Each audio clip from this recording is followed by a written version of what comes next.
Hey, what up, though? Checking in live and direct from the city known as the D. This is your boy E Beezy, E Buck, also known as Uncle Nighthawk in these big old streets. And this course, that brother right there in the blue is the one and only sports guru himself, Hugh Lee. And this, of course, is Game Time Audible for yet another Wednesday. What's going on, Hugh? What's happening? What's good, man? You already know it was pretty rough in 2021. Just trying to start this 2022 off right, man. And it's been a little interesting stuff to talk about, man. It was kind of slow at first, man. And every time I talked to you, all we talked about was COVID this, COVID that, as far as how it affected the sports world. We got a little news that came in between that to make us be able to rally up enough comments or enough stuff, suggestions to talk, and to be able to run a actually smooth show today, I believe.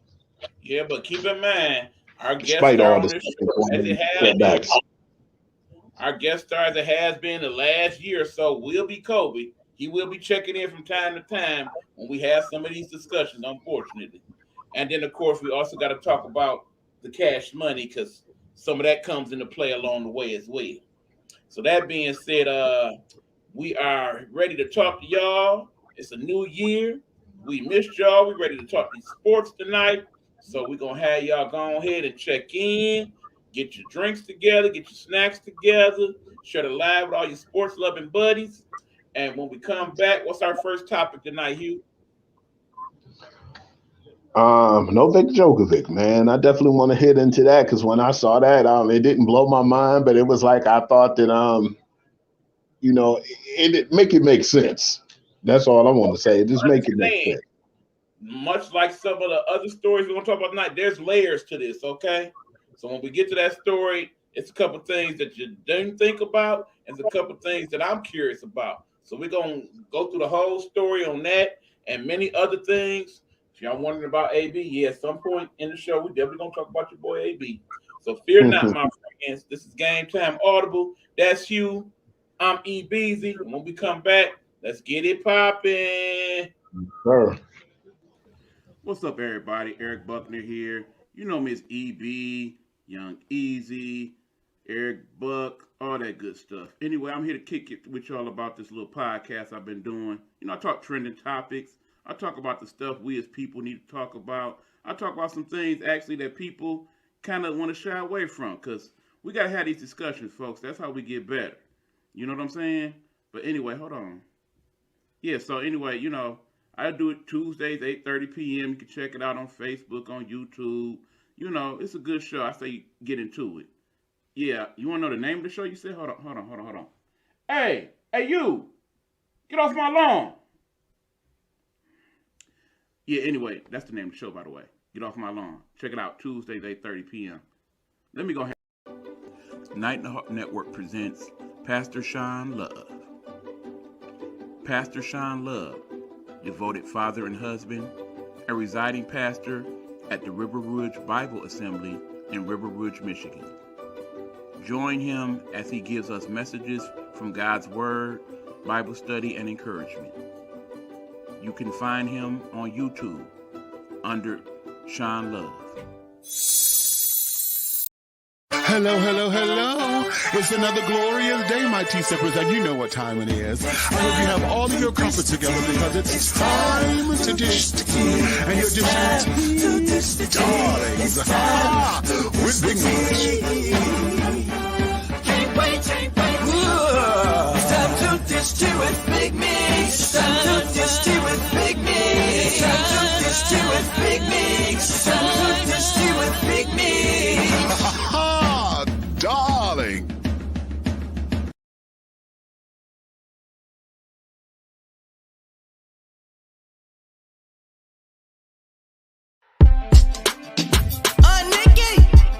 Let's talk. Let's talk. Let's talk. Nikki. Nikki.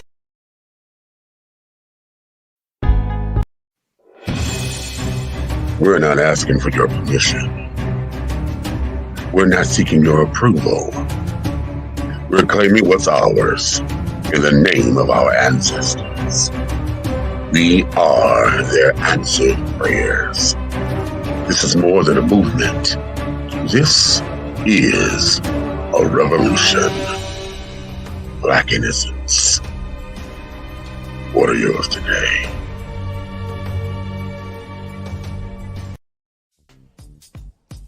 Have you been scrolling Facebook and looking for that quick sports fix? Want a quick peek of what's going on in the latest sports news? Check out Pure to the Game sports blog with the sports guru, QD Lee. He'll get you together. Check it out. Follow it on Facebook. Make sure you like it.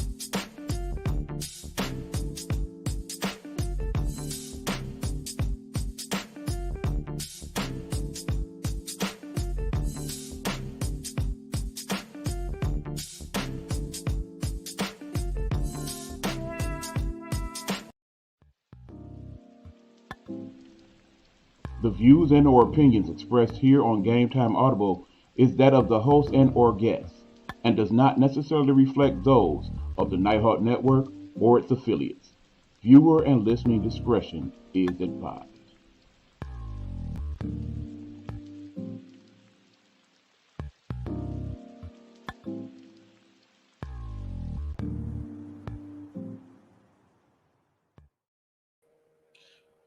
What is up, y'all? We are back. Gametime Audible in the building. Your boy E-Beezy in the house. Hugh Lee is here. What up, Hugh? We got It's good, man. But then we got this here.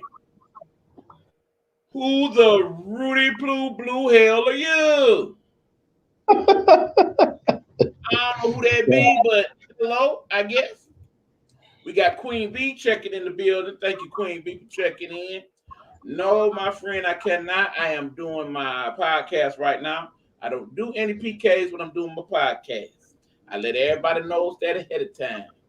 Beyond the realm of that, I would gladly do so, but no PKs during the podcast. Sorry. Richards is in the building. I appreciate it. But okay, y'all, here we go. It is Gametime Audible. We ready to talk the sports. Who we got up first? Hugh, what we got? We was gonna jump into the Novak Djokovic situation, man. Right now, man, most of our stuff we talking about and a lot of the topics is going to impact or is going to basically go amongst this all the time now, man. COVID is going to be like one of the main enforcers. It seems like they're the bouncer, they're the jury, the executioner, and they everything else on the show now, man. But right now with Djokovic, it's been an issue, man, because they stopped him once he got into Australia and said, no, man, you're not coming. You know, your voucher you had before, it's not working. If you're not vaccinated or you're not fully vaccinated, you cannot come. You are not welcome. Now, here's the thing, Hugh. It's a little bit more complicated than that. Let me break it down. Now, last month, the people that run the Australian Open announced that, look, in order to be a part of the Open, as in period, you have to be fully vaccinated. When I mean a part, I mean if you are one of the people that work at the stadium, you got to be fully vaccinated. If you are one of the people that are selling the tickets, you got to be fully vaccinated. If you are one of the people coming to watch any of the matches, practice, head match, any of that, you have to be fully vaccinated. If you are a trainer, you are a coach, you are a florist, anybody coming into the building must be fully vaccinated, period. That was what initially was said. Then, of course, there was the yell of, that's not fair. What about such and such and such? So then they allow for a few medical and religious exemptions.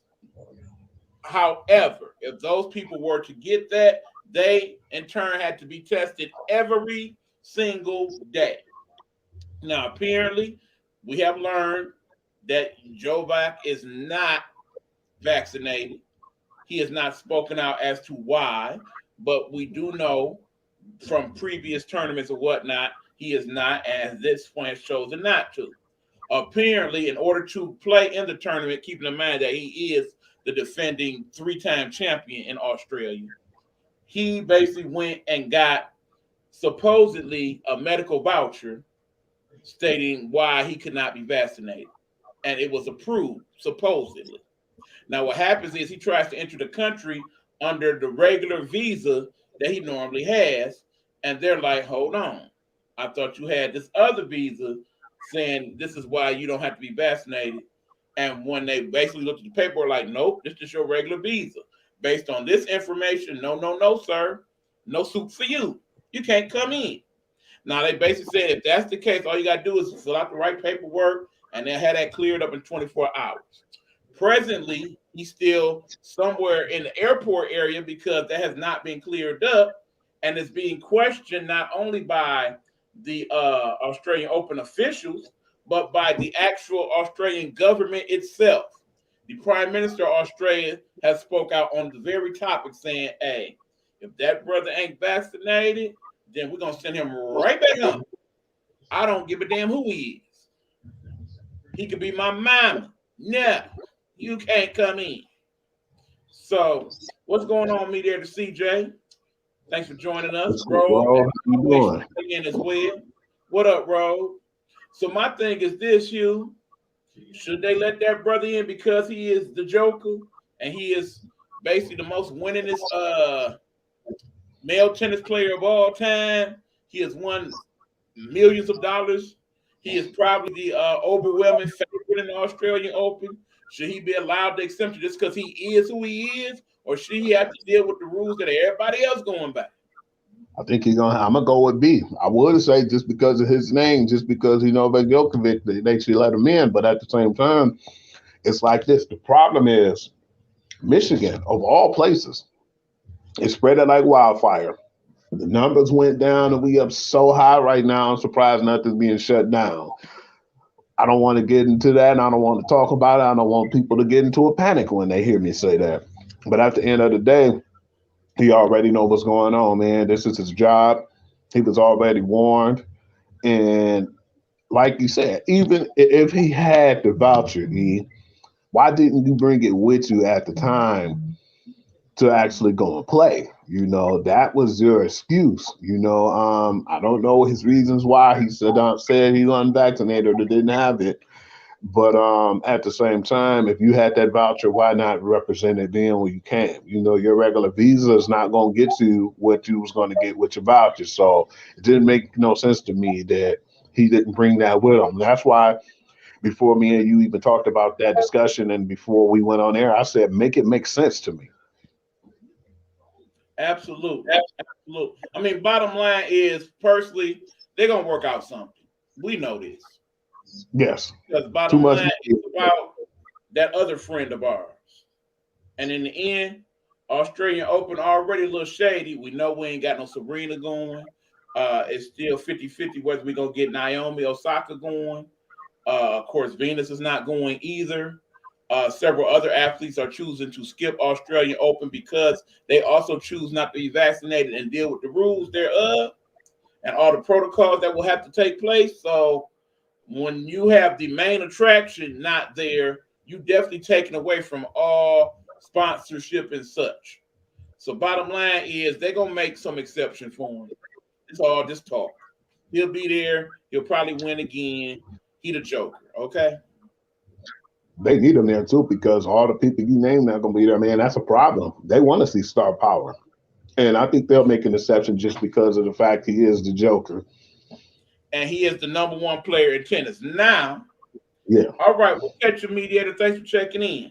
Now that we had that discussion, not to change the programming, but I think it all ties in together. Let us now talk about one Kyrie Irving, shall we? Glad you mentioned that, man. Kyrie's supposed to be coming back tonight, man. He finally got his vaccination and wanted to be back with the team. What surprised me that it came like that because I'm thinking, what's up, E? Now, unless you got some news that I don't know, last time I checked, Kyrie's still not vaccinated. Here's the thing.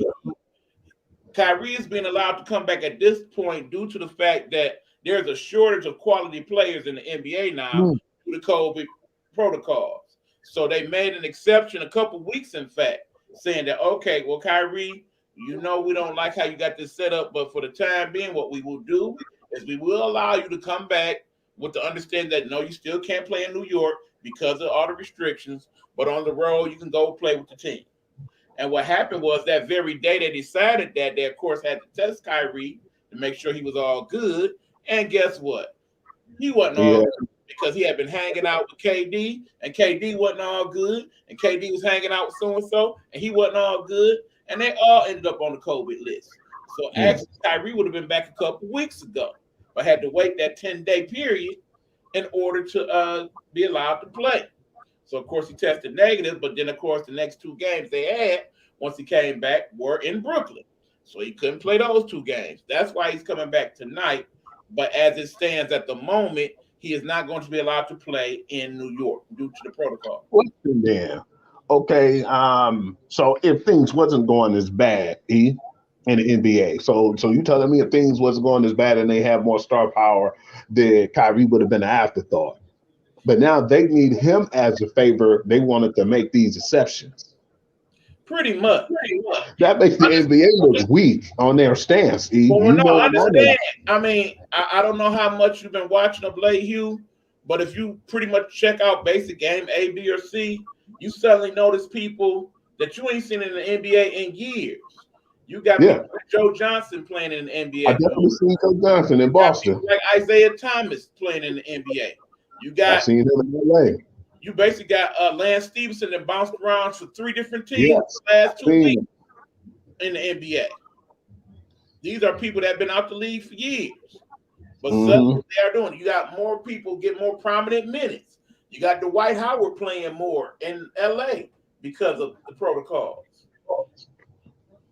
You got basically a who's who down there in New Orleans because I think the whole team that had it at some point, and they just rotating them back and forth. You got the Pistons basically got every other person in the G League on a 10-day contract or a 2-way contract because of their problems with COVID. It's really bad. Now I want to ask you, E, do you think that it'll be relevant, or do you think that they should bring back that bubble, what they did, man? I know the players felt like they were in prison, but I feel like if they said, if your family and you are vaccinated, you can have them with you in the bubble. But if you're not vaccinated and your family's not vaccinated, they're not going to be in a bubble with you. You know, you can have it both ways. Thoughts on it, Hugh. I think you should do the bubble, but you should do it slightly different. In other words, remember the bubble was down there, Orlando, with everybody down there kicking it. I think you should do the bubbles, but there should be multiple bubbles. In other words, are the Western teams kind of pick a location out in Arizona, maybe?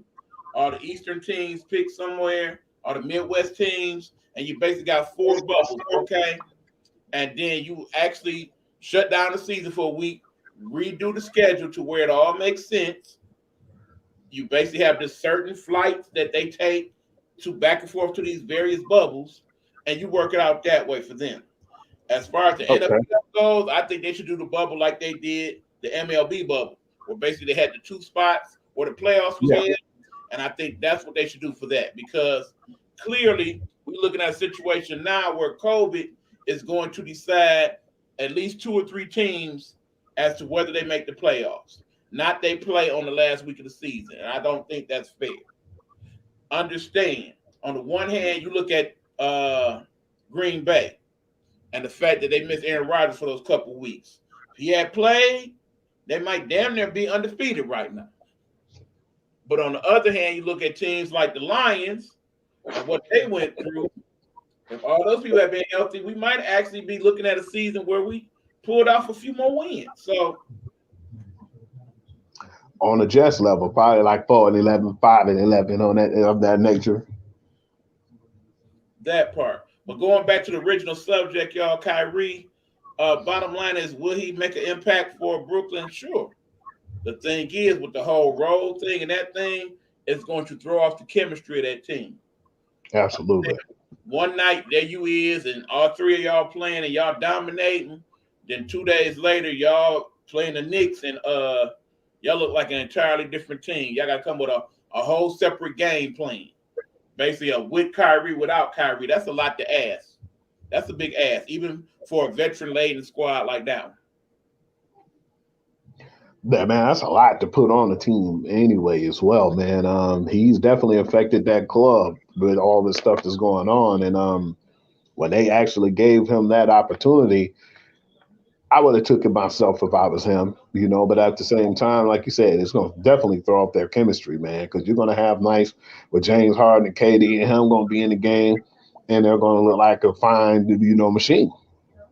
And then you're going to have nights where they're going to look rocky, man. Like they might blow out a team by 20 points. Hell, they might get blown up by 20 points, and it's like I don't think that's fair to the team. I understand if that's a religious thing or whatnot he want to do, but at the same time, it's just like I don't want to say that he's putting them in jeopardy, but he definitely not helping that team. I think with him, they would have a better record too. They'll probably be going back and forth as one of the top teams in the league, like the Golden State and the Phoenix Suns are. Right. And remember, when all is said and done, those three players probably done played together maybe 20 games total since they've been together. All right, here we go. Get the vaccine, Kyrie. All right, who is that checking in with that comment? Shout out to Tommy Jones. He's checking in, but that's not who made that comment. Hold on. Keep going, Hugh, while we figure that one out. Yeah, man. It's just been crazy how the season's been going too with the NBA, man. Oh no, that was your boy Tommy saying get the vaccine. Okay. I want to see what's gonna happen too. I didn't really get a chance to browse in on that game yet, but it was a really special night, man. I still not trying to be biased. I feel like this should be an easy game for Golden State. But at the same time, you never know, man. This is the night that they're retiring my man's Dirk jersey. So I definitely want to see that. Thank you. Appreciate it. Appreciate the love. Now, what game was that again, Hugh? Golden State and who? And the Mavericks playing, man. They're going to retire Dirk's jersey, his number 41 jersey tonight. So okay, well, let's get into that for a little bit, because when all is said and done, in my mind, the best foreign player ever to play in the league was indeed Dirk Nowitzki. He basically offered a nightmare matchup that very few people could deal with. And the only person that comes close to that now in the league, obviously, is your boy KD. You got somebody 7 foot tall. Yeah, they could post up. But on top of all that, they got hella range. And not a bad defender on top of all of that. So, when you had Dirk in his prime, when he was playing with your boy Steve Nash, that was ugly. Remember when they had Van Exel on that squad? Oh, my God. What about Luka? I say overall, Luka does not have a large enough resume to get him that title. There are other foreign players that are doing quite well in the league as well. But we talk about longevity. Remember, Dirk played 20 seasons in the NBA. The longevity is why I give him the title of best foreign player. So let's hope it helps well. The game a little better will say Drazen Petrovic was the best foreign player based on his overall thing. Some people say Arvydas Sabonis was the best foreign player because they say before Sabonis got hurt and the knee issues that he had later on in life, in his early days, in his 20s, he was probably the most dominant player in the world. And that includes Michael Jordan. Several people say that. Want to see that. Yep, Sabonis.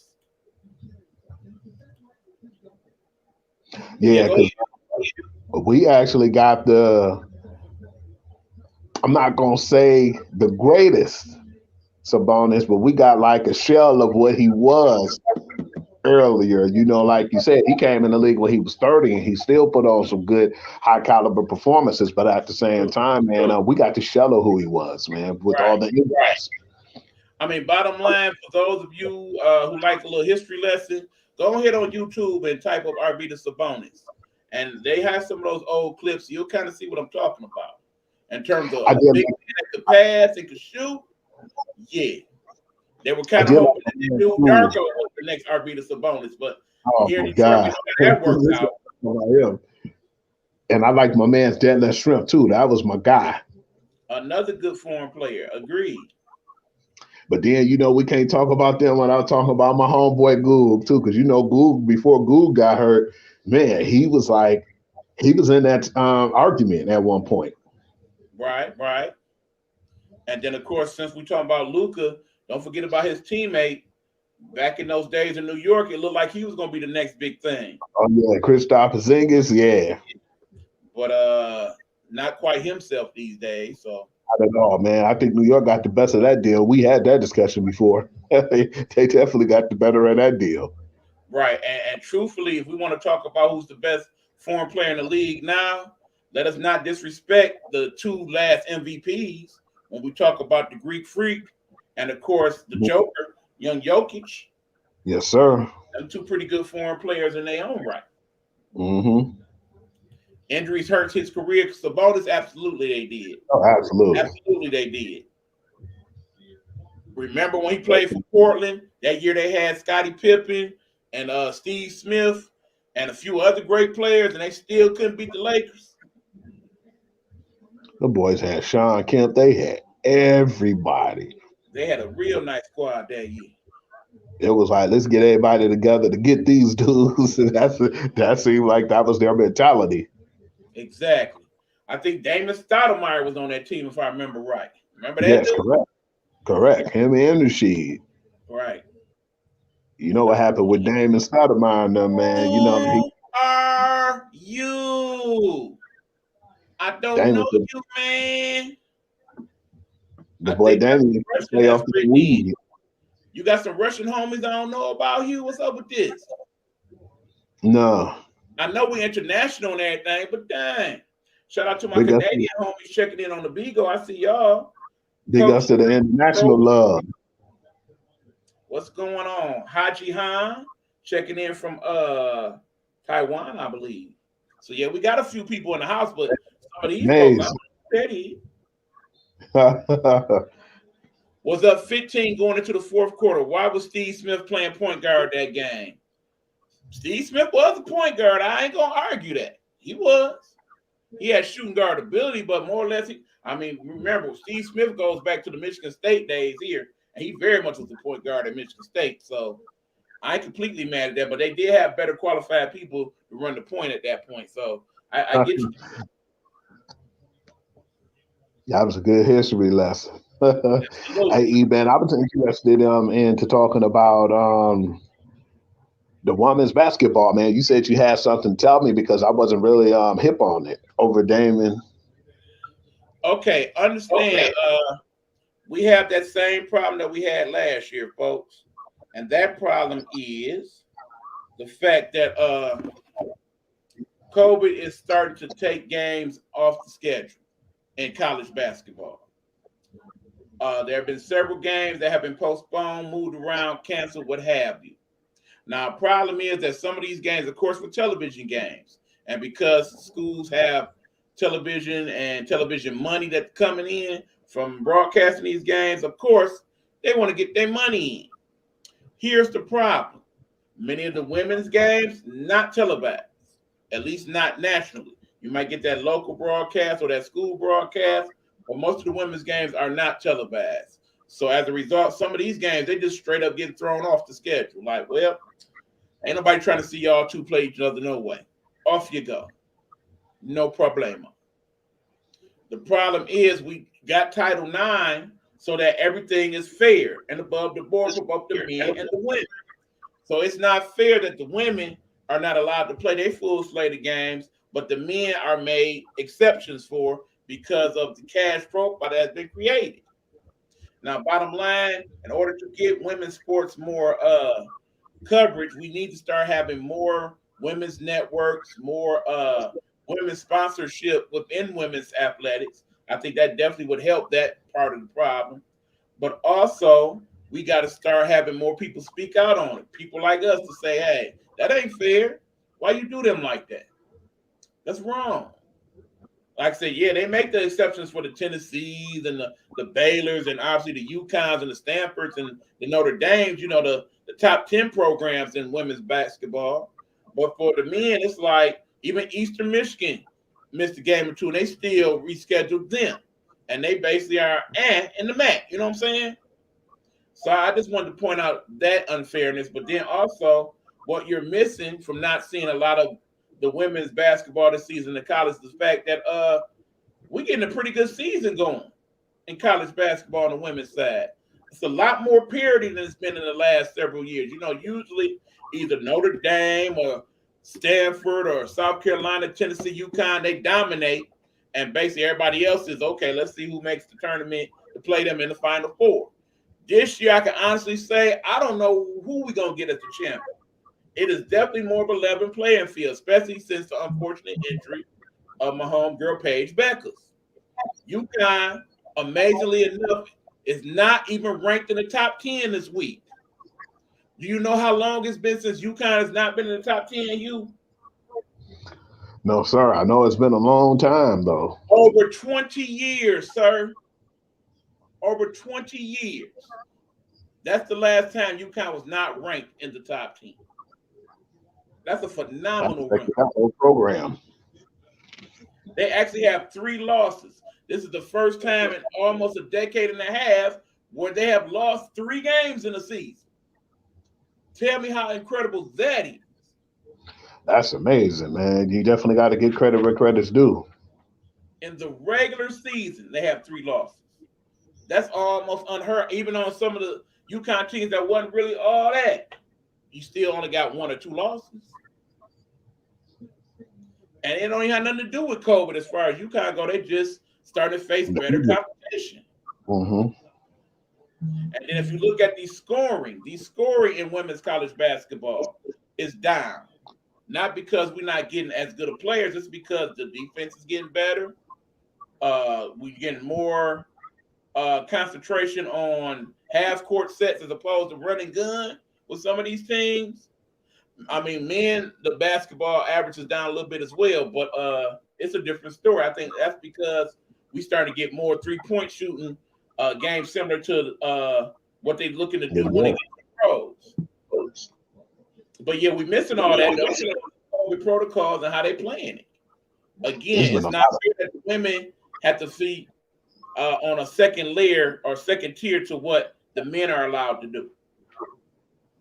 A lot of postponed games too, man. That's been really a big issue because every time I look up to see a college schedule, especially in a basketball, more than anything, because it wasn't even that bad in the football, I'll see about 3-4 average games that's postponed.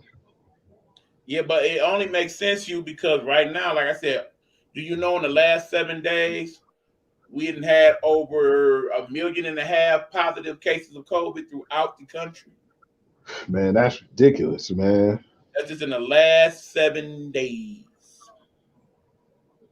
And I understand if you want to get vaccinated or if you don't want to get vaccinated. We never try to bully people into doing it. That's y'all choice. But just wear a mask and be safe, man, and don't have, a bonehead and be stupid. Don't use stupidity, man. If you use your better judgment. You go people going out, it seems like they're going to parties, man. Nobody's wearing masks. They just don't take it serious, man. And it's been a serious issue, and it's been going on for a while. And I don't think that it's going to get under control to the point to where we can be regular again until everybody take it serious and just be more safe, man. I know my sister's out of school right now where she wasn't working because of the COVID so bad with the children in school, and they're doing, the training online, not online training. And it's just bad, man. But at the same time, it's like until everybody just be a little bit more sensitive and be more courteous amongst each other with the masks and safety protocols, I don't think things will never change. The women's games are as exciting as men's games, in my opinion. I respect women's sports, but I'd rather watch the guys play. And in the end, it all depends on what makes the game exciting to you, sir. Understand, most people that have that opinion, when it comes to the Olympics, for instance, usually most of the sports that get watched the most are not necessarily the men's sports. It's the women's sports. We're trying to watch the figure skate. We're trying to watch the gymnastics. We're trying to watch the women's volleyball. And why is that? Unfortunately, it's not because of the play. It's because we like what they looking like. You know what I'm saying? Some hot women in volleyball, man. Do you think the NBA would allow a WNBA player to fill a spot if they couldn't find any NBA player? Man, that's an interesting question, bro. I love that question, Ro. That would be very interesting. Understand, I don't think that would be necessary per se because of the fact that there are like thousands of players out here in the G League. You can grab people from overseas on some of those teams and bring them back. They have several options in the NBA. They even have the Canadian Basketball League going on right now that they could pull from. But in the same token, there are some women's players that will outplay most of the men on some of these benches right now in the NBA. Lord knows if you put a Brittany Grinder or a Candace Parker or the White Mamba herself, Diana Taurasi, on one of these teams, I definitely could see them having an impact in a men's game. Absolutely. Not only just be there, but actually be significant scorers and contributors in the game. I don't know if Hugh agrees with that, but I think so.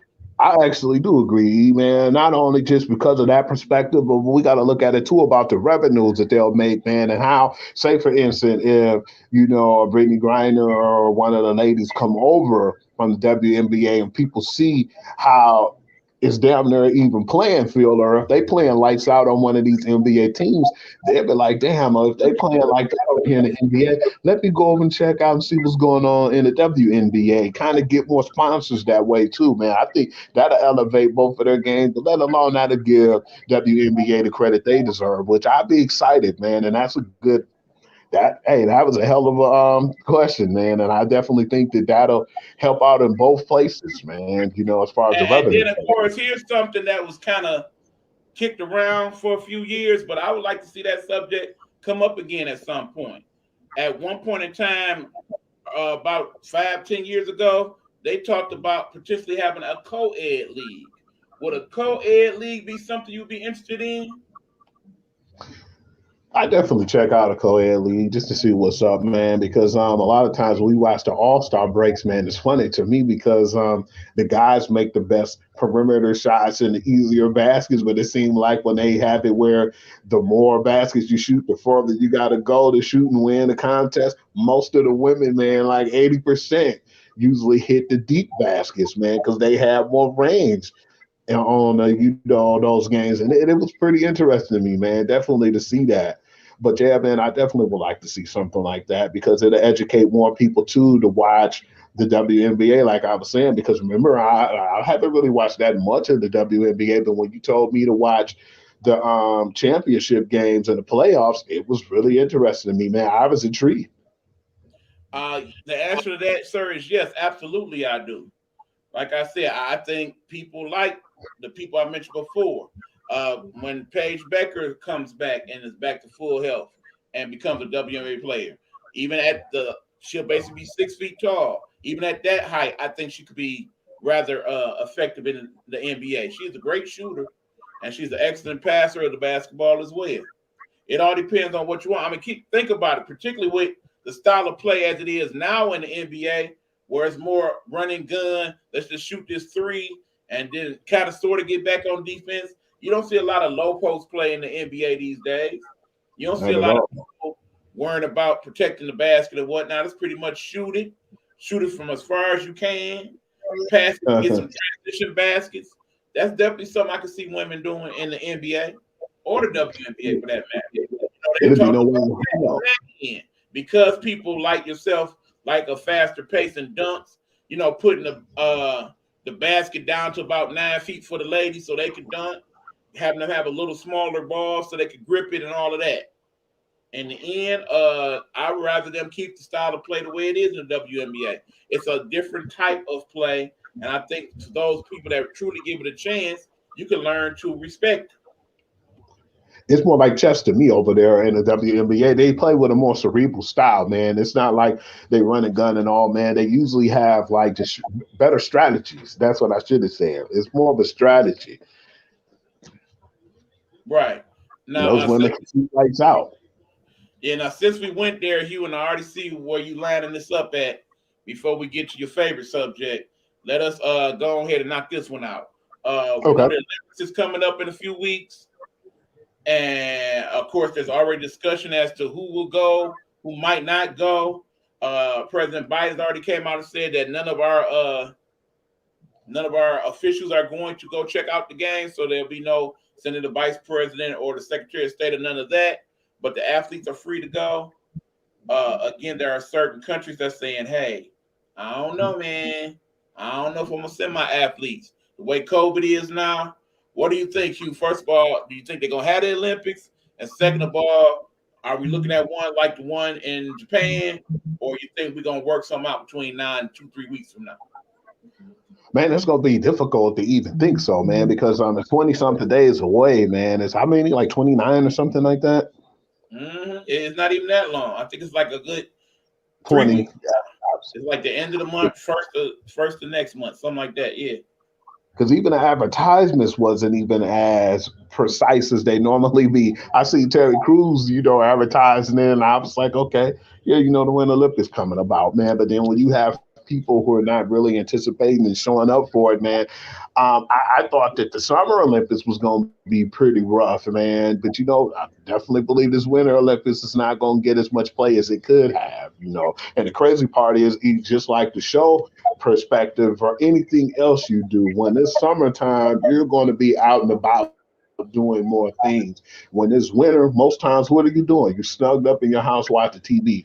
That was a great opportunity for them to actually have the Olympics this year of all years too, man, because now with the COVID and everything going on, most people just going to be in the house. Well, I would like for them to, hell, in Michigan, they don't give a damn. But at the same time, I just feel like it's not going to be as many viewers as it could be because of the fact, man.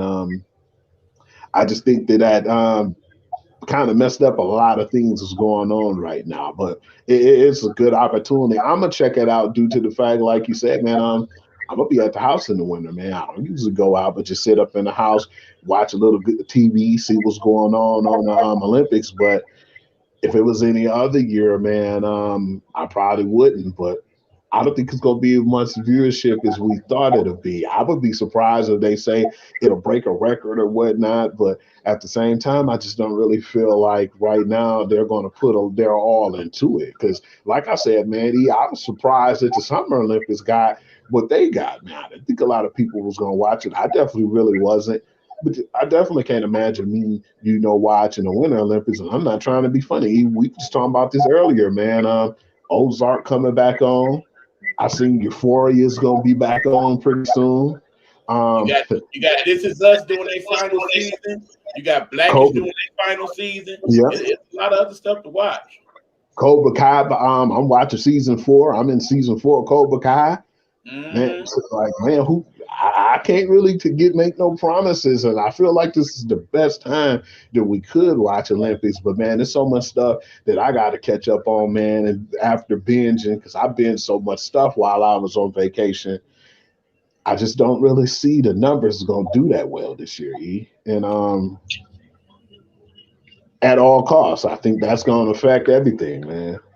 And then of course, when all is said and done, the biggest problem I have with the Olympics at the moment is the fact that we know where it's going to be held, correct? Yes, sir. Beijing, China. When I see it's going to be a Beijing, I do. Basically, the origin of where COVID came from.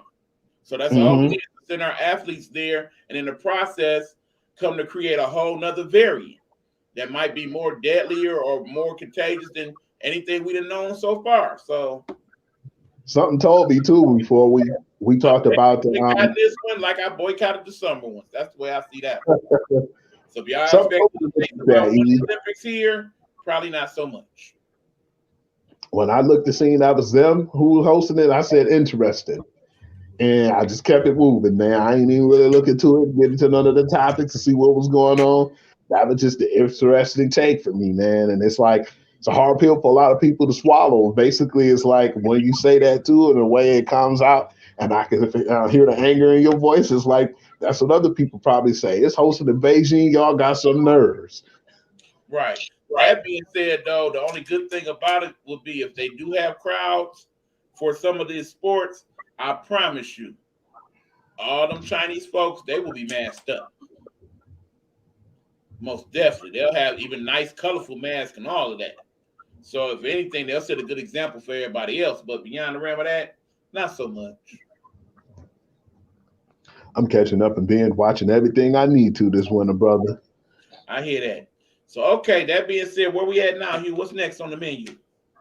We're gonna go into the NCAA football, man. I want to talk about those semifinal games. If you're interested. Well, go for it, man. First off, how did you feel about the Michigan and Georgia game? You would go with that one first. You know you an asshole for that. You know that, right? It had to be disgusting.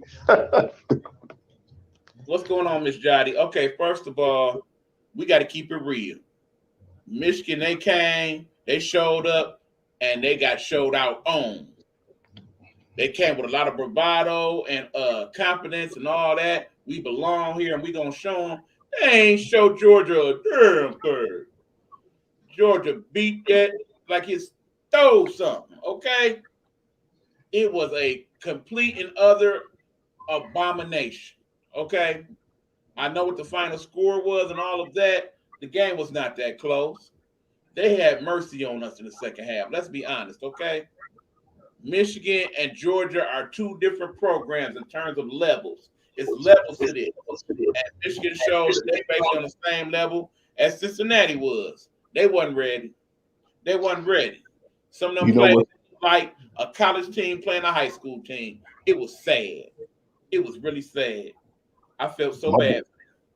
my boy was getting my hopes up high too. Every time I turned around, he was saying another player had COVID or he thought was going to be out in the Georgia game. And I said, man, I would hate for that to happen. I'd like for them to play with an even playing field. But after seeing that game, no, I don't. I wouldn't have liked to see that. I'd have rather those guys been out with COVID. At least gave us a better shot, man. Because I was so disappointed looking at that game. I said, it ain't no way I'm gonna continue watching this game, especially after the halftime. Because it was like it was two different teams, and I said, "What the hell were they thinking?" Sometimes, man, where they were like in the like red zone area, hey, man, sometimes you got to take what's given to you, man. I just felt like they were trying to overdo it at some point, man, and that's when everything started to fall apart, man. And that's what disappoints me because we had a good season, and I'm not trying to take away from the Michigan program because they had an awesome season beating Ohio State as bad as they did, man, that really surprised a lot of people. And I think that when that happened, people start to feel themselves, man. I think they thought that they were more than what they were. This is not the same Ohio State team. And I felt like Michigan had a better team this year as far as defense, offense, all around. Well, see, A lot of understand, everybody was so shaky on Michigan up until them last couple weeks when they played Ohio State and Iowa and basically showed out on both of them. Before that, everybody was like, well, Michigan might be overrated. They didn't really play nobody. They barely beat Rutgers. They didn't do all that well with Penn State as they should have, so on and so forth.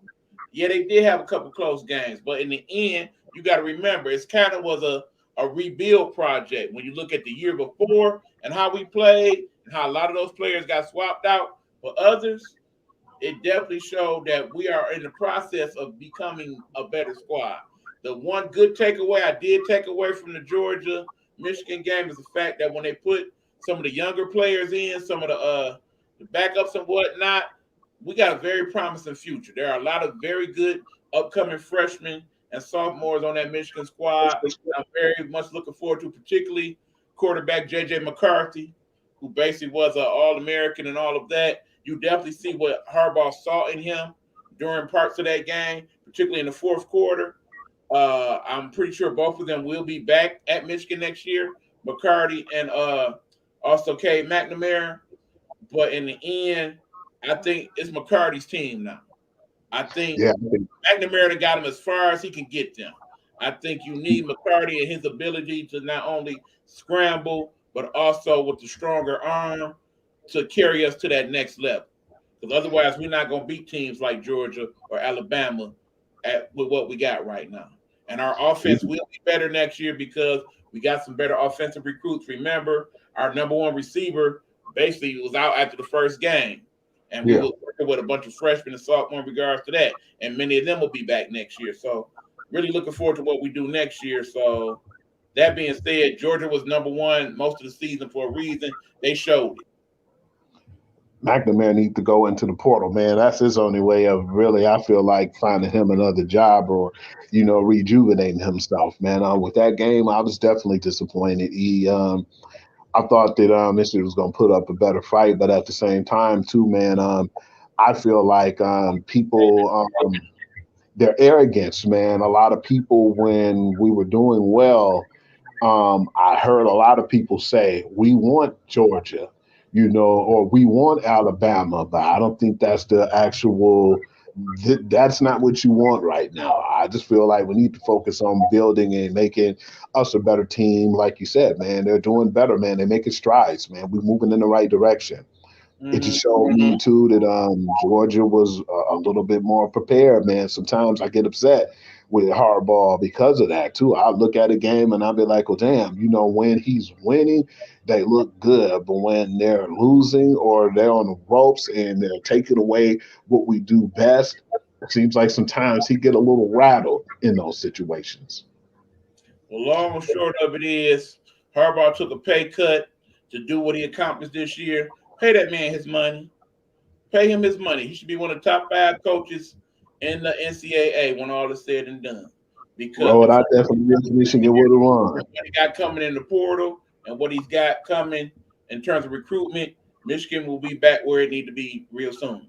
But that being said, I'm now going to leave it for you to talk about the second game. Cincinnati was who I thought they was. The floor is yours. Go, go. Definitely thought they were who we thought they were, man. A lot of other people were saying that too. At the job, man, for the most part, all they were saying to me is it's not fair the 2 SEC teams are in here, and I hope Cincinnati beat the brakes off of Alabama. I said, but I'm not trying to be funny and no disrespect to you guys. Yeah, I don't think that it's right that they doing it this way. They should at least have an 18 tournament. And it was other teams that was worthy, like the Baylors and Oklahoma States, who I would have liked to seen in this tournament, man. But unfortunately, we just got to get what they give us right now. Because remember, we didn't have this tournament at one point, so they're making strides in the right direction. But I just felt like a lot of people, that's what they wanted. They wanted to play the best. And when, in my case, when people said, I hope Cincinnati whip on Alabama, I said, man, Cincinnati, man, I don't think that they would be, man. I'd be surprised if they make a field goal that game. And the way the game ended up being, man, I think they made 2 field goals, but it just didn't seem like the whole game that they were on the same level, unfortunately.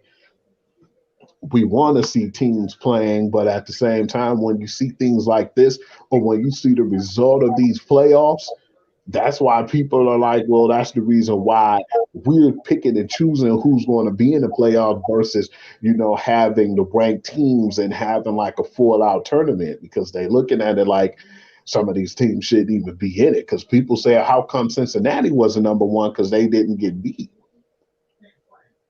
I mean, bottom line, you is if we had the legitimate playoff this year where we had an 8 or 12 team tournament, we would not be looking at Georgia and Alabama in this championship game. I don't think so. One of those other teams would have beat one of them. No doubt in my mind about that. But that being said, Cincinnati was worthy of being there because they did what was required.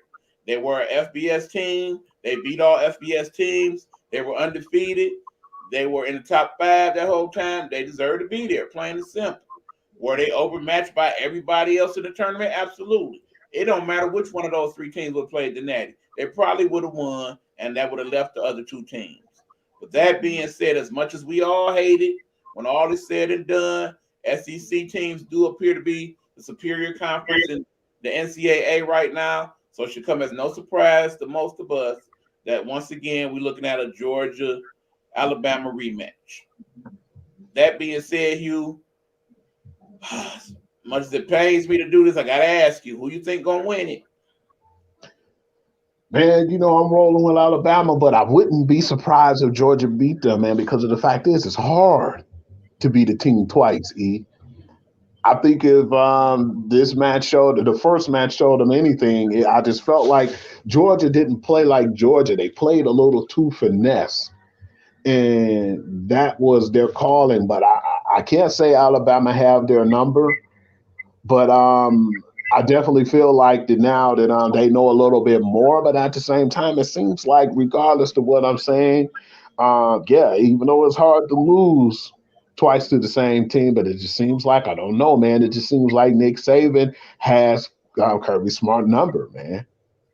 I don't think it'd be that bad of a game, but I wouldn't be surprised if Alabama pulled it out, even though I feel like Georgia is a worthy opponent.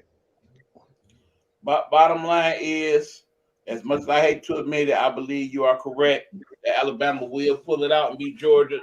So I will definitely be cheering for Georgia. Sorry, bro. Got to keep it 100 with you. Uh, Bottom line is, part of me want to sock you upside your head for as many times as you doubted your own team during the course of this Agree. season, as we have documented on the show.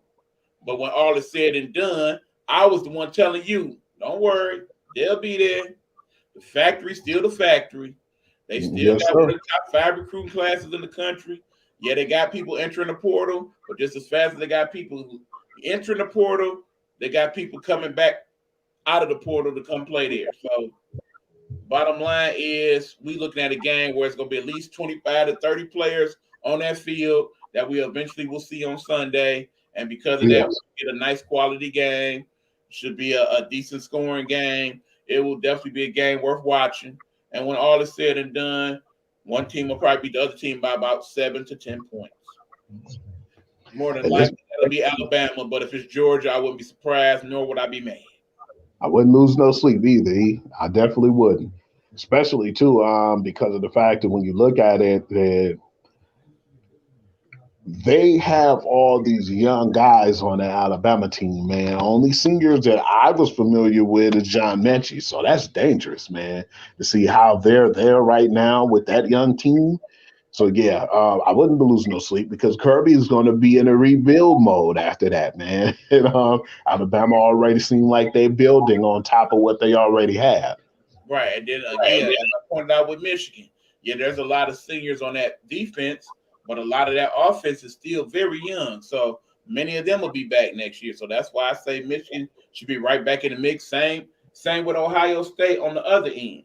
They got a lot of young Absolutely. people on their defense, though they're gonna lose a lot of people on that offense to the draft. So I wouldn't be surprised if they in the mix again next year. Bottom line is, I cannot wait till they finally let all this pass so we can get a real playoff in college football. Then we can have some quality discussion. But Absolutely. that being said, before we move on to your favorite topic, that being the NFL, we're gonna spend a good half an hour on that one, folks. But before that, I got to talk about this portal business. Okay. I was just about to mention that. Good, man. That was the next thing I want to talk about was that transfer portal. So big ups to that. Right. So understand, when we're talking about this subject, we're not just talking about the college football, but we're talking about all the college sports. This has become a thing now. Ever since COVID and the fact that certain people are basically missing parts or whole seasons because of COVID protocol, because of long-term effects of COVID, because they now allow you to use that as a reason to get another year of eligibility. That basically you say you were out because of COVID and the long-term effects did not allow you to play. You may use that as a medical red shirt. So there'll be a couple people coming back next year for their 5th and 6th years because of that. With that being said, more teams across the country are definitely taking advantage of the transfer portal because now it is now set up to where you do not have to wait that 1 year before you get to play for the team of your choice. You can enter the portal and basically come right on the squad.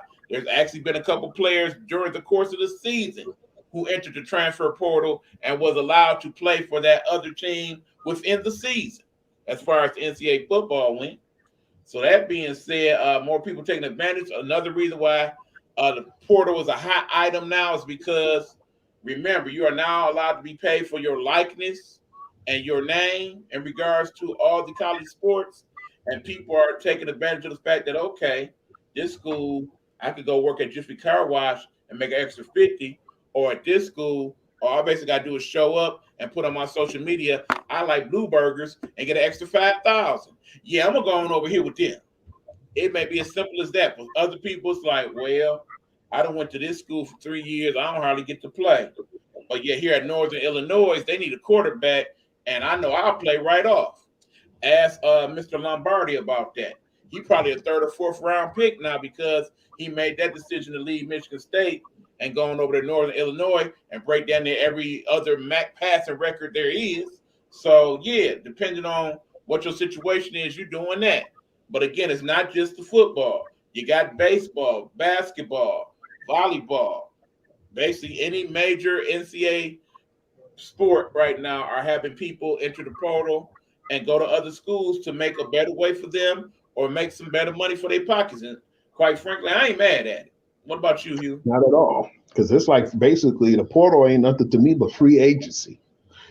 It's a free agent frenzy for guys, like you said, man. For the most part, some of them just want to their careers.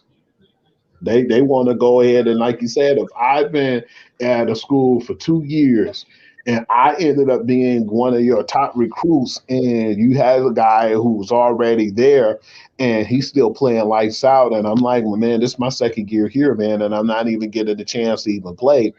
Let me first off find a school who needs a quarterback, running back, wide receiver. Definitely go to a school that's sponsoring is going to pay me and figure out what I can do for that team to better myself or better my chances of going to the next level to the pros. So, yeah, I think that's pretty good, man, because now you're going to see people be at a school for 1 year in the portal and be like, hey, man, I did for this school. I could do for your school, and had a hand out and see how much money is in the they can put in their pocket. So, yeah, man, it's going to be a ransom now. But at the same time, that's good because, like, the kids for so long, it's been getting manipulated, been getting pimped. The system, the alums, and everybody, man, they just been pimping these kids, man, and they haven't been getting no money. You're making money off of these kids' name, but they can't sell a jersey. They can't do certain things because that's not official and that's not the rules. Giving them this opportunity now will help put money in their pockets and help put food on their table and provide for them, man. And some of them maybe for their families too as well. It's not going to provide as much as the NFL, but something's better than nothing. And I think that that's really a good idea.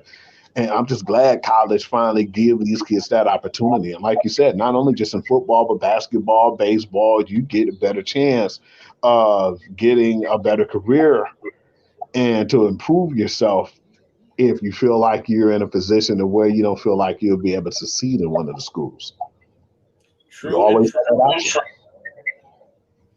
Yep. But that being said, thank you to Sauce the Boss and Black Velvet here on Bigo. People, there's something y'all all want to pay attention to because I think you're gonna see a lot of interesting names come out of that whole portal thing as time goes on. And not just only the men, the women are entering the transfer portal as well. So that could lead to some interesting conversation later on down the line.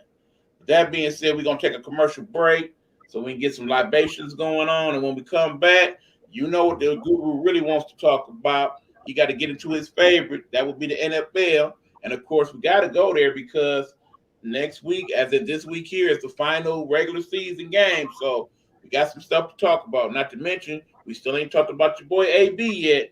So when we get back, I imagine that's what we're going to start first, right? No. It was something I've seen that happened that caught my interest. And I know you're probably aware of it, but I want to kind of keep that low key. People probably know about it or don't know about it, but I kind of just want to start with that because I want to see, since you was taking jabs at me, I want to rattle your feathers. Okay, then.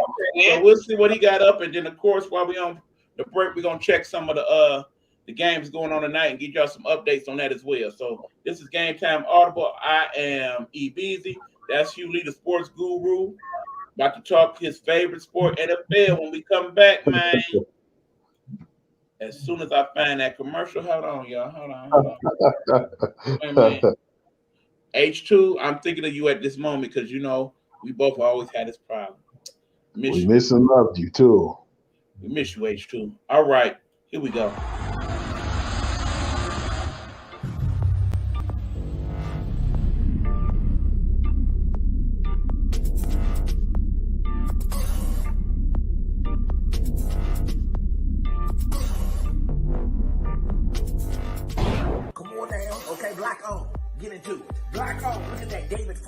Hey, that's his thing. Black on, he don't know Tom.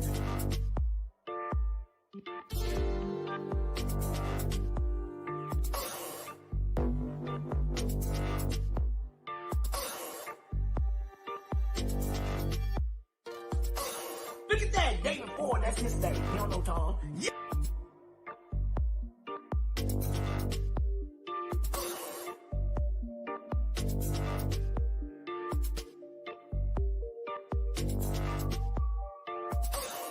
Yes! Oh, here we go. Oh, I can see the demons. I can't see the demons, but I can see the light. We are creating black luxury across this country.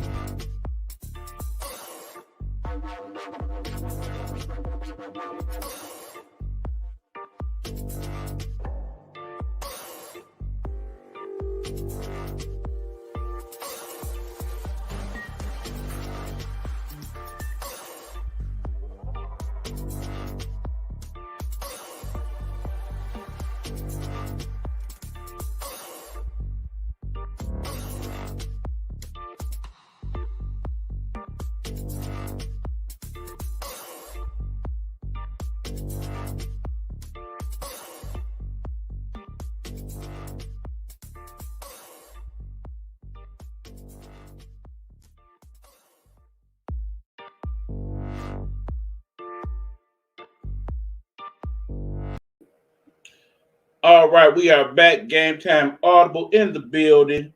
E Beezy and your boy Hugh Lee over there. Definitely want to say a shout out and a couple prayers for our boy David Ford. His mother has been hospitalized recently.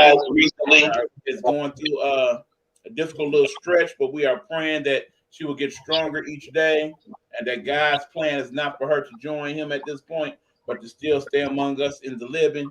So shout out to you, D4. You are in our thoughts and prayers, my brother. Hopefully, moms will be better very soon.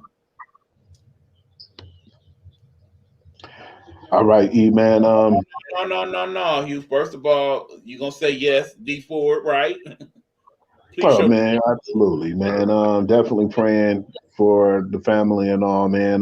Definitely apologize to that. My apologies. Hope I ain't offending anyone.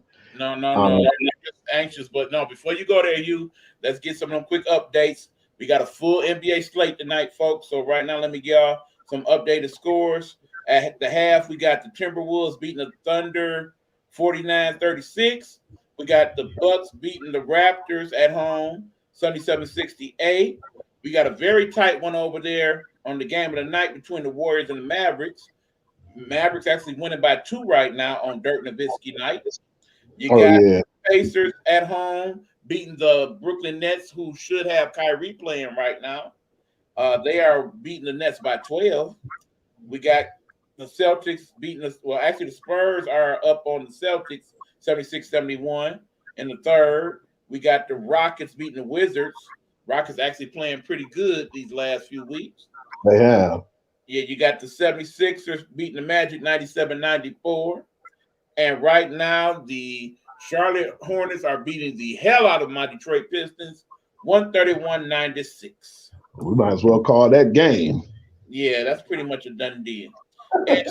And just for fun, just to mess with my partner, we got to talk that 1 minute of hockey.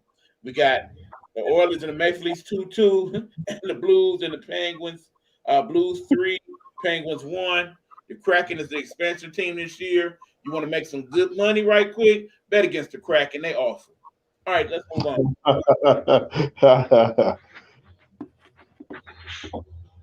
All right, Hugh, what you got, man? Man, I hate the fact that every time when a person doesn't reach the pinnacle, or if they feel like the person has a loophole or can get an opportunity, they will take it. I think that this is not going to be the case, but one of my partners called me just recently, Roddy, who used to live here in Detroit, my barber, and he told me or asked me about the topic and how did I feel about the whole Jim Harbaugh situation. And I said, yeah, I'm aware of it, bro, but I don't think it's possible. Not right now, because I've been hearing rumors that the Raiders and other teams are reaching out to Jim Harbaugh right now, and they feel like his ties with Derek Carr and some of the ties he have in the NFL will kind of persuade him or kind of lure him into the NFL.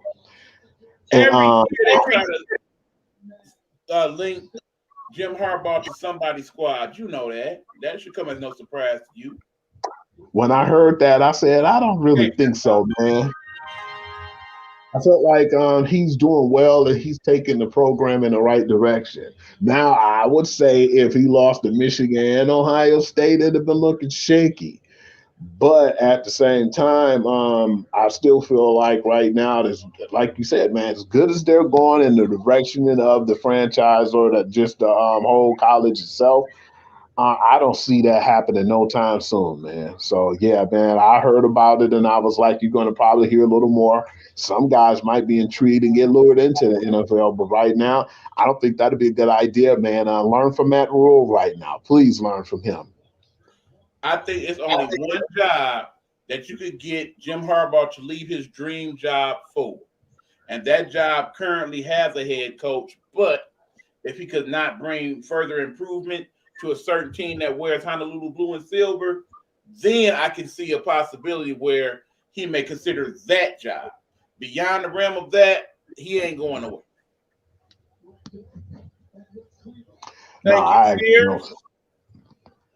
I definitely don't see that neither, man. So let's get to the topic at hand and get the skeleton out of the room, man. We all seen what Antonio Brown did, I'm just so happy to be talking to you about the games that was going on. I think you were getting a little frustrated, E, because I was more intrigued with the Jets game, which I shouldn't have been. But what I was intrigued with is the body language of Antonio Brown before he had his outbreak. And I seen that not only his body language seemed like he was going to do something drastic, but I said they're losing right now to a New York Jet team that they had them beating by 16 and a half points. And not only that, they don't look so good. They're not meshing like they should be. It was a lot of trick plays that the New York Jets did to get them that lead at first. But at the end of the day, it just got to the point where I was afraid, and I kept texting you, Ian. I know, E, you were like, man, what the hell you texting me about this game for of all games when there's more good games that's on? But I'm watching it on my TV screen, and I've seen things as they progress, and they got even worse. And at the end of the day, when I looked up and I finally texted you, I basically was going to say, I know this is what's going to happen. I seen him talking to Mike Evans on the sideline. I don't know what he was saying, but he had his hand out, both his hands, like, please don't do it. If that's what he looked like, don't do this right now, man. We need you. AB said, you know what? The hell with you and the hell with this team. He took off his uniform, his shoulder pads and all, laid them to the side. Don't know why he took off his Under Armour shirt. Didn't make any sense. Threw his gloves into the crowd. Kind of came off waving his hands on a, hey, look at me type situation. Threw up the peace signs and said, I'm out of here. That's it for me. He left in that third quarter. And basically, to me, I feel like I don't know what happened with him. I don't know his issues, man. Apparently, the brother got some issues that need to be basically straightened out. I don't know if it's going to be from a counselor or who, but at the same time, that guy got issues, man, and it is bigger than football, and that needs to be addressed. But at the same time, we talked to E recently, and you gave me the article while I was reading it. They said that man had a really severe injury to his ankle. And it was to the point where it surprised me because, I'm hearing this, that his ankle was still kind of banged up. But at the same time, the week before, he showed out. And then this week, when I felt like Gronk was getting more of the load on the catches, him and Mike Evans, he looked at it and it just basically, it seems like it turned into the Antonio Brown show. Now, don't get me wrong. Don't get me wrong. Now, I'm not sure. But at the same time, when I heard two sides that he felt like he was too hurt to come back into the game. When Bruce Arians said, "Hey, can you come back in the game? We need you out there." Antonio Brown refused. He said, "You need to go out there." They said Antonio Brown refused again. Bruce Arians is old school cat, man. He was, you know, from the Steelers organization and he Colts organization, so he's been around for a while. He got that non tolerance, for BS. And I just think he looked at it and felt like, well, if you can't go out there and perform for us and play at a high level, we don't need you. And then that's when Coach Bruce Arians dismissed him. Yeah, I thought it was going to be a little different to where the cameras weren't going to be on him and all, but he made sure the camera was on him when he took off his shoulder pads and kind of skipped and threw, his stuff into the crowd. I don't know. We're still trying to figure out what's really going on with his brother, man, and what really happened. But how do you feel about that before I even really get in depth about how I felt about the whole incident? What was your first reactions when you saw that, man? Basically, at that point, I felt like most people did. AB, what you doing, bro? What's your end game? Something ain't right with this. You just all of a sudden out the blue in the middle of the game, like, that's it? You out? Remember, we had not seen any of the side footage. We didn't see him talking to Evans, all that. When it first was reported, all we saw was the footage of him taking the shirt off and piecing out to everybody. Wasn't no speak of the ankle injury, none of that. Then the next thing we saw was the post-press conference where Coach Arians was like, he's no longer a Buck. I don't even care to talk about it no more than that. He's no longer a Buck. That's what we got that initial day. But then we start to get some of the behind the scenes. As the next day came and we get different camera angles, different players talking to him shaking head. You get people zooming in on what was said, the lip readers, when he's talking to Tom, like, oh, so you going to tight end now. It's all about your boy, such and such and such. We get all these things going. Now we know that Antonio Brown and Tom Brady have a close relationship, so much so that that brother's living in his house. As far as I know, that is still the case to this moment. We also have learned that since that time, yes, Bruce Arians said he's no longer a Buck, but last time we checked all the paperwork, he is still a member of that team. He has not been released. He has not been put on the waiver wire or any of that. He is still officially on the team. He still has all the necessary codes and stuff to get into the building. So as far as we know, at this point, there's a whole nother game being played. Now we know, based on past conversations, that Bruce Arians was not all that gung-ho about bringing AB in the first place, and said he had a zero tolerance and all of that. We all know about the story about him lying about being vaccinated and the fake vaccination card that he may at some point have to deal with criminally also. But we also know that that's Tom Brady's boy, and Tom Brady has a cachet in the league that no other player has. If Brady wants you, Brady gets you. Because in the end, Tom Brady is the kingmaker. He made a Bucks team that was basically 500, be Super Bowl champions, just by him being there and bringing along all his boys for the ride. So bottom line, that was one of his boys. If Tom Brady comes out tomorrow and be like, okay, I know AB going through some things, but I need that brother. He needs to play football with me. I can help make him a better person, blah, blah, blah, blah, blah. If he comes out tomorrow and says that, AB will play on Sunday. He got it. And he probably one or two people in the league that got it like that. Maybe the only other exception I would say would be Aaron Rodgers. But them two have that catch and say, look, you know who the hell I am. You know I can make it happen with AB. And at that point, not necessarily all is forgiven, but all is looked over. But that being said, remember what I told you that Sunday night. AB ain't done. He might be done with the Bucks, but he ain't done. And it's already rumors out there that part of why people are like, did you put him on the waiver wire or what? Because remember, he's still eligible to play. The NFL has not come out and said you suspended. So if they cut him tomorrow, a team could pick him up off waivers and be like, hey, he working with us now. And you know some teams in the playoffs that could use somebody with AB's talents. Not necessarily that attitude, but his talents. You throw that dude on Kansas City squad right now with all them other weapons, for example, man, oh man. You throw him on Green Bay with Aaron Rodgers, with Adams on one side and AB on the other, it could get real ugly real quick for some teams. Hell, if you put him on that Dallas Cowboys squad to make up for Gallup being out for the season. Now, I don't see him going to a place like the Rams. Imagine that dude and OBJ on the same squad. Oh, no.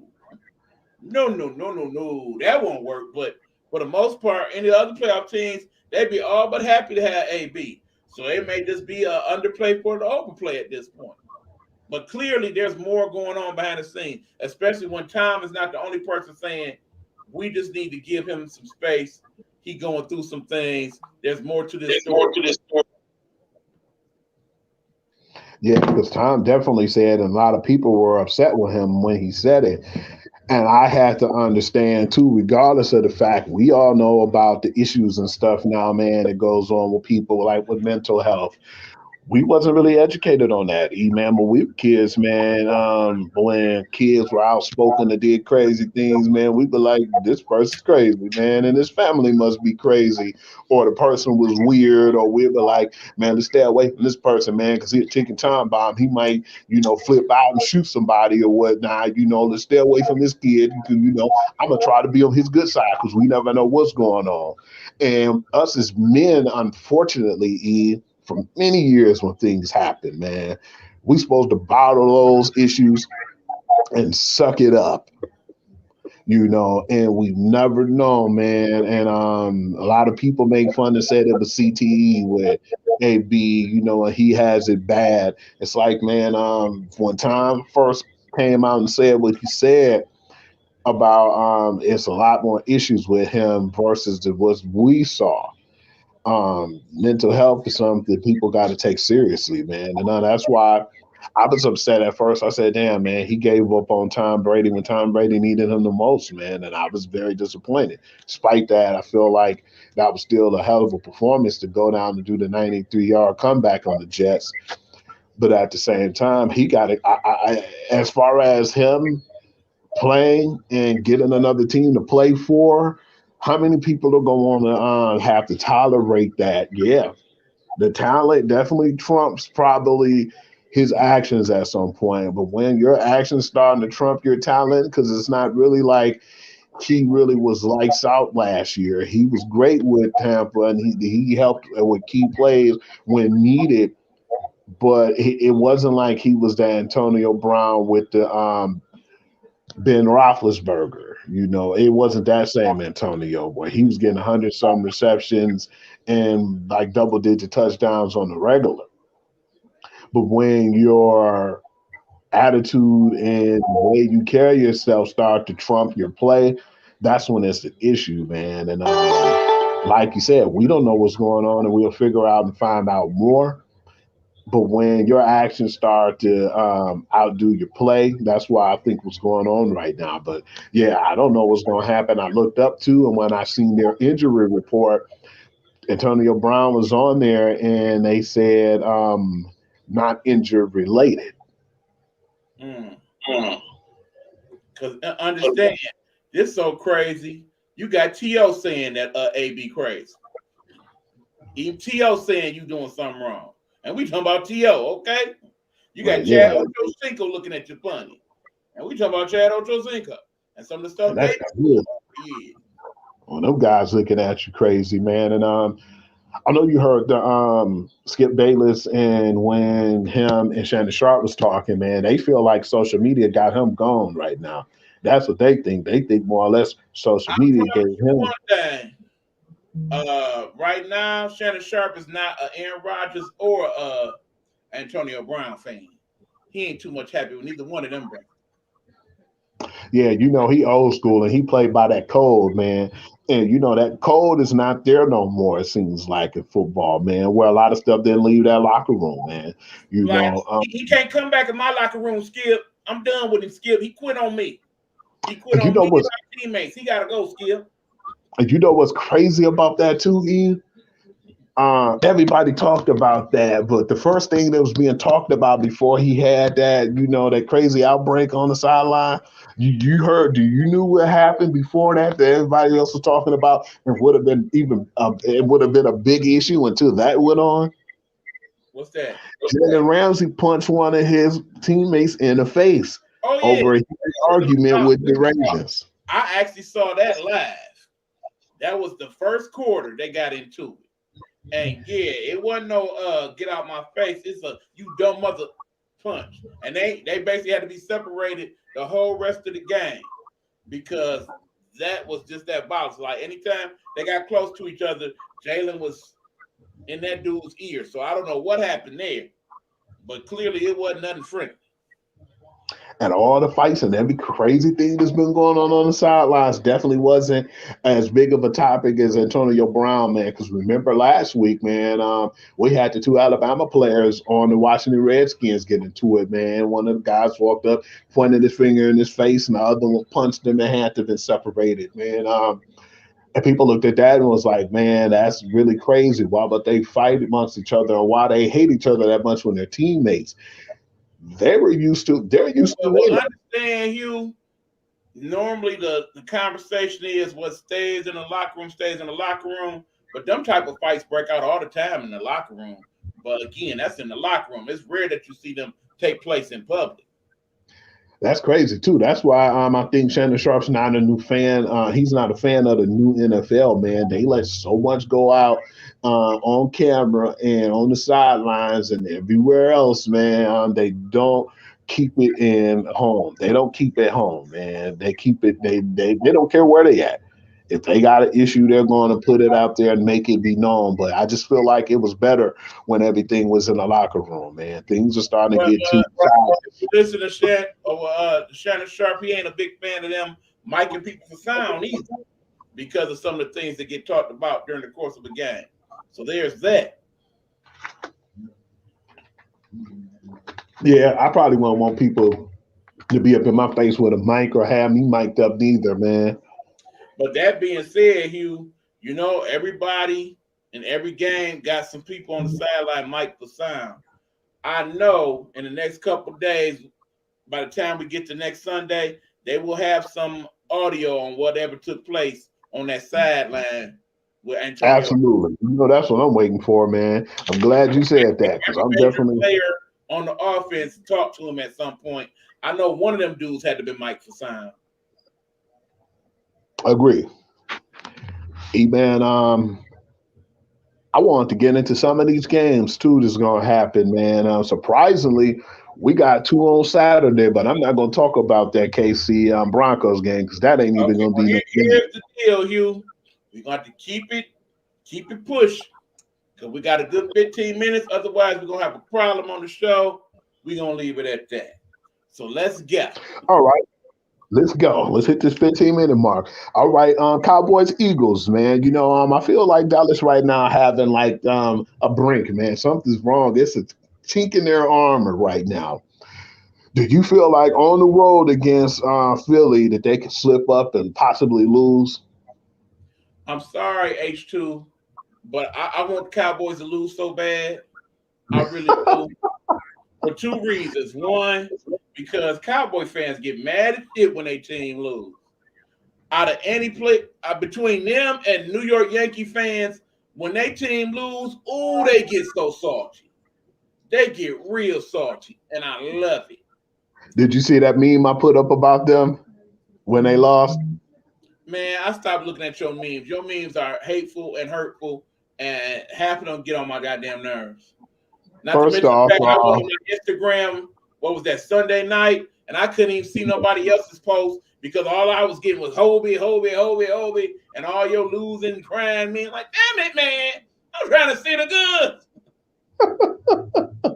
Damn it, because you always show love of my memes, man. Every meme. But let's get back to the one of the games that I'm looking forward to. Hold on. That being said, Cowboys should win this game, but it would not surprise me if the Eagles pull it out. The Eagles at some point in the season said, you know what?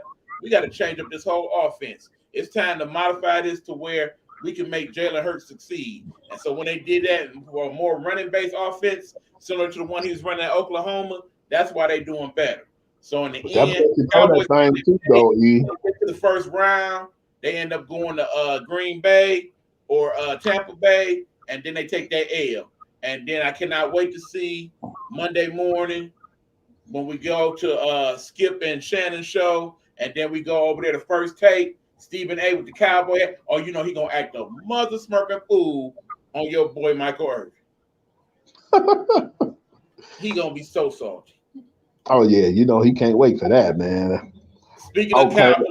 Speaking of Cowboys fans, Ro said we ain't losing.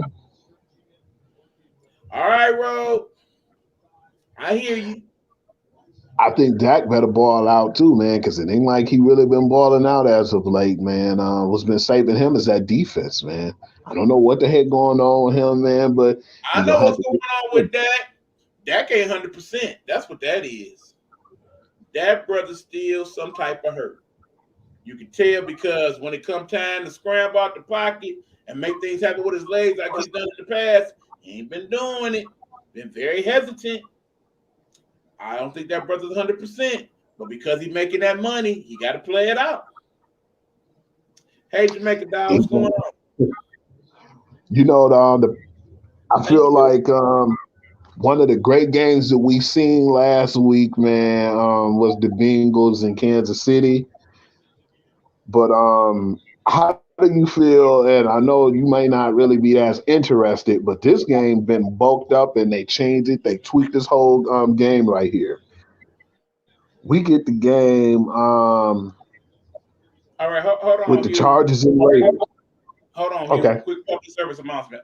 People of Vigo, do know that if I am doing one of my podcasts like I'm doing now, I don't do any other Vigo business involving PKs because that throws off the flow of my show. So if you're looking for me to do that, please know that I'm available most anytime. But when I'm doing my podcast, I am not. So I do apologize for earlier Jamaican Dial for that. Okay, move on, Hugh. Chargers Raiders, man. At first I was like, okay, what's so good about this game? I'm not really that interested. I might not watch it. They put a stipulation on this game, and they said now you got the Chargers 9-7, Raiders 9-7. Win, you're in. That's why this is the most important game of the whole calendar right there, Hugh, because I believe they moved that to be the late game that evening for that reason. Winner take all, loser go home. And in the end, that becomes important because whoever wins is a wild card, and they're the last wild card, so they basically have to play the best wild card, and this might be it. So they got to set themselves up to succeed. So whoever wins that game, they basically first in, first out. You know what I'm saying? But you know what's crazy too?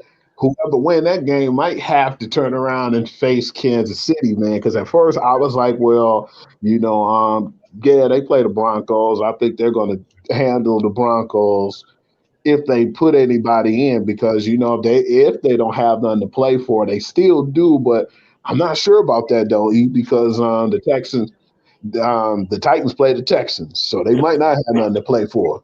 And then, of course, we still got to wait for the X factor with the Texans. I mean, with the Titans. We all know who that is.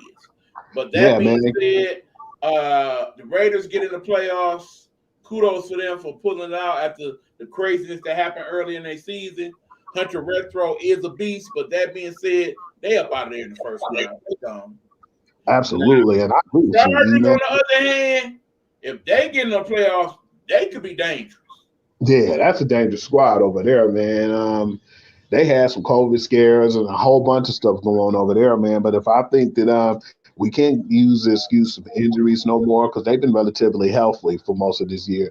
It's just a bunch of hiccups, man, that they've been having. But yeah, I think definitely with Justin Herbert and you got Keenan Allen over there.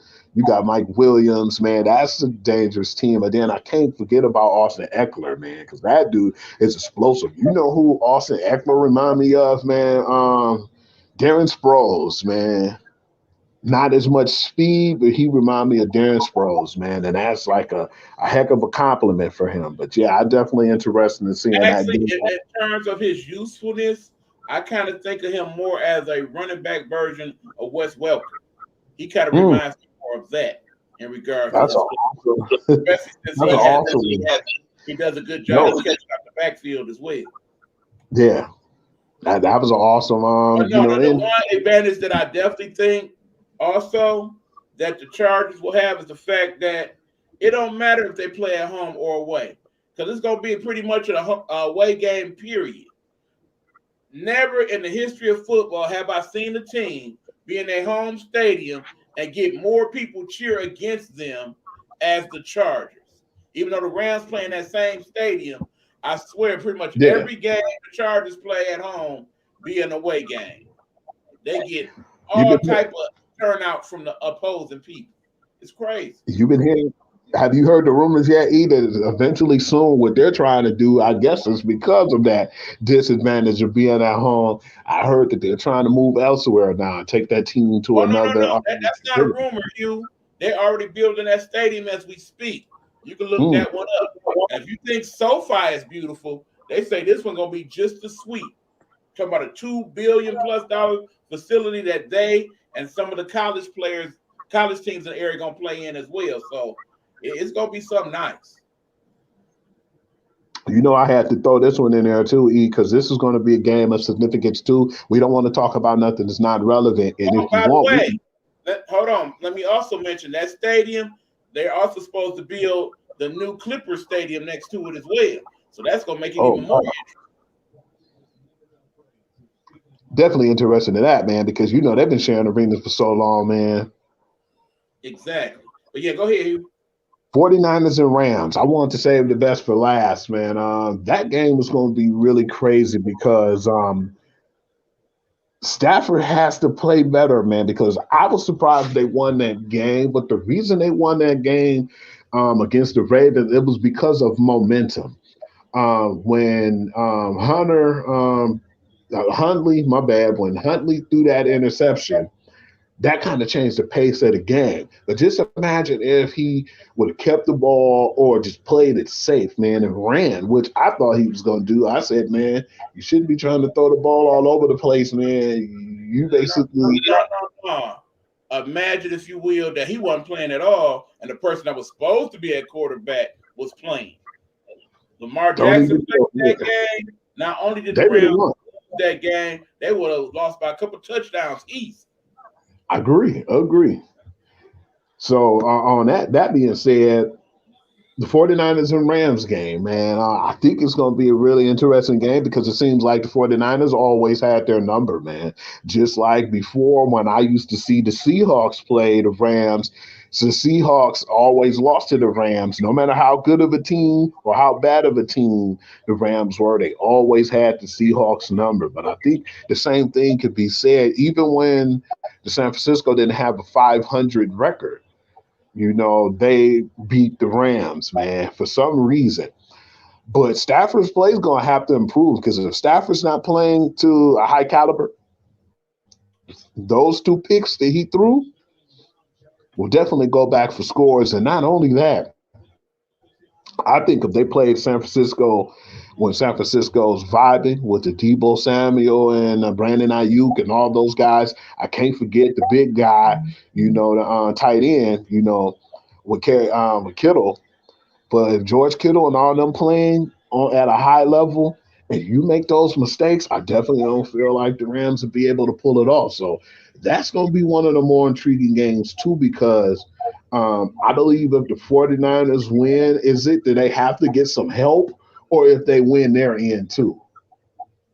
Bottom line, Rams win if we get Trey Lance at quarterback as opposed to Garoppolo. Garoppolo plays, then it could go either way. That being Okay. said, I need you to check the private chat. Do you have access to that there, sir? Yes, sir. Read that message while I say this here. Um, Okay. Definitely looking forward to week 18. Remember, this is the first time we ever had week 18 in the NFL. This is the first time we had a 17-game season. Another thing we're going to want to look out for are all the potential records that might be broken, including Calvin Johnson's single season record for yards in the season, as Cooper Kupp could not only potentially break that, but become the first receiver ever to have a 2,000-yard regular season. That's just crazy. That's impressive, man. He the triple crown right now as far as receivers, man. But on that note, E man, I want to say appreciate you, man. Definitely glad to be back in 2022. Y'all already know what time it is, man. He said it so many times, man. I don't even think he got to put it up anymore. Y'all looking for that sports fix, man, just go to Pure to the Game, man. Check me out. I'm usually on there every day. I'm putting something up on there, man. If it's sports relevant, it's on there. So if y'all got me, check me out, man. I appreciate the people who have been coming in and joining because it's starting to grow as well. But, yeah, man, we'll definitely come back to you next Wednesday. Pray everybody have a happy 2022. God bless y'all, man. And like I said, man, we all loving and missing H2, man. It's been a rough 2021, but thank you all. We appreciate and love the Nighthawk Network and our family. Just pray for y'all to have a blessed night, man. And hope to see y'all next week. Yeah, that being said, we'll be back next week. We'll be talking, of course, the playoffs coming up in the NFL. We'll have some more NBA talk to you because then we'll get into the season more. We're going to tell you to start watching college basketball so we can talk about that a bit more next week. I'll be checking it out. Finally. Said about the women's game, I challenge all y'all this week to check out one of the women's games for yourself to see what we're talking about. We got to start showing them more love. Otherwise, we're not going to get them to the level we need them to be. How do you think the Steelers are going to do without Ben in the new season? And yeah, let me speak on that briefly. Shout out to Ben Roethlisberger, basically playing his last home game. I'm really interested to see what route the Steelers go in regards to replacing Ben. In the ideal world, if I'm thinking like I'm thinking Steelers, you need to see if you can go ahead and get your boy Russell Wilson out of Seattle to be Ben's new replacement. That would be the move for them because I don't think he wants to be there. We'll talk about that next week, y'all. We really got to go. Some things going on. We will see you guys next week. This has been Gametime Audible. That is Hugh Lee, the sports guru. Thank you, as always, partner, for doing what you do. Appreciate Welcome, you. brother. Likewise. And thank all of you for tuning in, all your comments, your love, support. Thank everybody on the Bigo Network as well for showing love and coming through and showing up and showing out. Appreciate y'all. We going to be out in 5, 4, 3, 2, 1. Deuces. Take care. Peace.